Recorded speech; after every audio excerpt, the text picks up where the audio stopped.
സ്വകാര്യ ആശുപത്രിയിൽ പണം കൊടുത്ത് ചികിത്സിക്കാൻ കഴിയാത്തവരുടെ അഭയകേന്ദ്രമാണ് സർക്കാർ ആശുപത്രിയെന്നും അതിനെ സർക്കാർ തകർത്ത് തരിപ്പണമാക്കിയെന്നും PC വിഷ്ണുനാഥ്.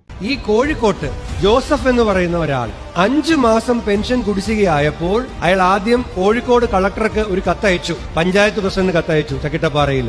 ഇനി എനിക്ക് പെൻഷൻ കുടിശ്ശികയായാൽ ഞാൻ ആത്മഹത്യ ചെയ്യും എന്ന് കത്തെഴുതി വെച്ചിട്ടും 5ാമത്തെ മാസവും പെൻഷൻ കുടിശ്ശികയായപ്പോൾ ചക്കിട്ടപ്പാറയിലെ വി ജോസഫ് ആത്മഹത്യ ചെയ്തപ്പോഴാണ് പെൻഷൻ പ്രതിപക്ഷം നിയമസഭയിൽ അടിയന്തര പ്രമേയമായി കൊണ്ടുവന്നത്.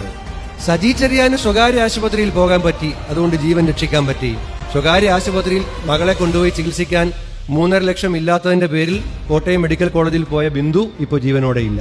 സ്വകാര്യ ആശുപത്രിയിൽ പണം കൊടുക്കാൻ മാർഗമില്ലാത്തവന്റെ അവസാനത്തെ അഭയകേന്ദ്രമാണ് മെഡിക്കൽ കോളേജുകൾ, സർക്കാർ ആശുപത്രികൾ. ആ ആശുപത്രികളെയും സംവിധാനങ്ങളെയും ഈ സർക്കാർ തകർത്തു.